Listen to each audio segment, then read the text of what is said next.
In today's video, we'll explore why the Darkhold is one of Marvel's most feared mystical books, how Iron Man could be the most threatening villain of all time, and how his most terrifying armor ever came to be.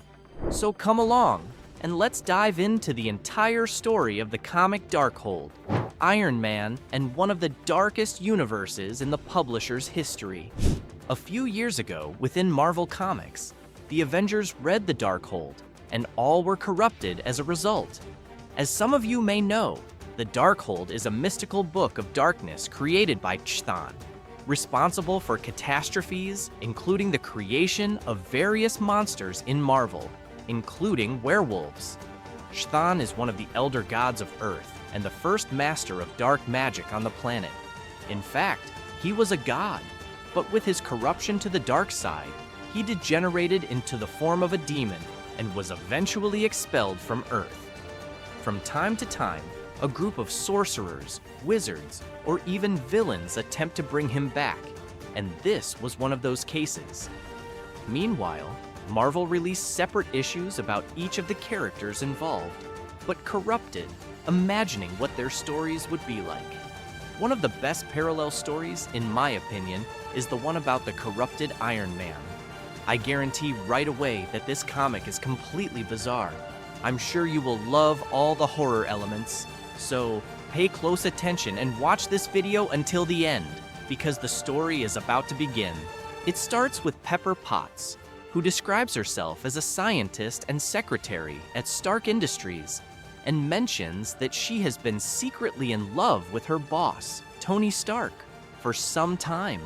One night, while at the building where she worked, she found Tony Stark lying on the floor of a room. He was wearing a strange armor, something she had never seen before. With her was Happy, Tony Stark's loyal driver, whom many of you may know from the MCU movies. The two were shocked to discover that their boss was inside that thing. They quickly began trying to get us out, but Tony explains that he needs it. He explains that the machine is keeping him alive because there are shards in his body heading towards his heart. However, the electromagnets prevent them from getting any closer. Tony gets up, and we can see that he is completely injured underneath that armor. He says that the iron suit saved him, but that he needs to improve it because, as Pepper and Happy can see, he is completely wounded despite all that protective layer. Quickly, he heads to his computers and pays little attention to the concerns of his colleagues there. Tony explains that he wants to create a perfect armor that is not just a weapon. He expels the two from the room because he wants to have 100% focus on his new project. However, as she is very worried about Tony, Pepper stays with him and tries to help him in any way she can. She dives deep into the company's secret documents on robotics, biomedical technology, and machine learning, trying to absorb everything as quickly as possible. But at one point, she ends up falling asleep. When she wakes up and finds Tony Stark fully suited up in the armor, she is shocked again and asks why. At that moment, Tony removes his helmet and, unbelievably, he is without any injuries. He explains that he has transformed the armor into a kind of mobile hospital and that it will revolutionize our current understanding of science. He created a computerized, semi-automatic machine that treats injuries. The tool is connected to his brainwaves. Thus, it detects injuries and provides rapid healing, not only for the external part of the body, but also internally, repairing organs and even fixing bones. He explains that the purpose of the armor is to keep Tony safe and, above all, alive. However, not everything is perfect. When Pepper Potts helps her boss remove the armor from his arm, they are horrified to see that all the skin from that area had been extracted by the armor. Tony started feeling too much pain and only stopped when they put the armor back on. After the shock, Tony calmed down and said that he needed to make some adjustments. He concluded that the armor had gone too far, but it was not wrong. This is because the new armor was created to heal and protect. The problem was that the suit concluded that human skin is inferior to steel, and therefore replaced the layer of skin with the metal from the suit itself. Happy was now accompanied by Pepper and the butler Jarvis as well. Jarvis, who is not very well known among those who don't read comics since in the MCU he was an artificial intelligence, was literally a butler in the comics, much like Alfred is for Batman in DC Comics. Tony tells them to stay calm. With a few adjustments, everything would be fine. Tony removed some parts of the armor and once again stayed up all night with Happy studying every detail to ensure everything would turn out perfect. At that moment, being with the man she loved was invigorating for Pepper. She had never spent so much time with him, and it was wonderful. Pepper and Tony worked together, and he opened his heart to her about everything he had experienced in the cave where he nearly died. He had been kidnapped by terrorists, and while there, he truly believed he was going to die. Then he had a reflection where he realized that if he died, he would not have lived a worthy life. He was a weapons manufacturer and would die known as someone who spent his life serving death and profit. As he recalled the events, Tony cried, remembering that to escape from that place, he had to build the makeshift armor and was forced to kill the terrorists who had captured him. Tony said he didn't want to die as a murderer. He wanted people to see him as a hero who helped others. That's why he is so focused on building this new armor, which aims to cure all human problems. In addition, he turns to Pepper Potts and says that he also doesn't want to postpone things any longer, as our time in life is uncertain.